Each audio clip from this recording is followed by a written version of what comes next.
Hello friends, welcome back to Sahana kitchen. Sahana கிச்சனில் இன்றைக்கி ராகி களி எப்படி செய்யறதுன்னு சொல்லி பார்க்கலாம். சிறுதானிய உணவில் ராகியும் ஒன்று. ராகி ஆரோக்கியமான உணவு. 1 வயது முதல் வயதானவர் வரை எல்லாருக்குமே சாப்பிடலாம். இதில் நிறைய vitamins, minerals, magnesium, potassium, anti accident நிறைய சத்துக்கள் நிறைஞ்சிருக்கு. இது கெட்ட கொலஸ்ட்ராலையும் கொழுப்பையும் குறைக்கக்கூடியது. சுகர் பேஷண்ட்டுக்கு ரொம்பவுமே நல்லது. நம்மளோட எலும்புகளை எல்லாம் வலிவூட்டக்கூடிய ஒன்று. உடல் சூட்டை குறைக்கும். இரத்த சோகையை குணமாக்கும். இது நார்ச்சத்து நிறைந்ததுனால மலச்சிக்கல் ப்ராப்ளத்தை எல்லாம் சால்வ் பண்ணும். தைராய்டு பிரச்சனை உள்ளவங்கெல்லாம் இதை எடுத்துக்கிட்டால் தைராய்டு ப்ராப்ளம் சால்வ் ஆகும்.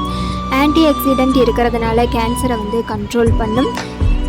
மற்றும் தோல் வறட்சியை சரி செய்யவும் இந்த களி ரொம்பவுமே ஹெல்ப் பண்ணுது. ராகி கண்டிப்பாக எல்லாருமே எடுத்துக்காங்க. சகானா கிச்சன் சேனலை சப்ஸ்கிரைப் பண்ணுங்கள், லைக் பண்ணுங்கள், ஷேர் பண்ணுங்கள். தேங்க்ஸ் ஃபார் வாட்சிங்.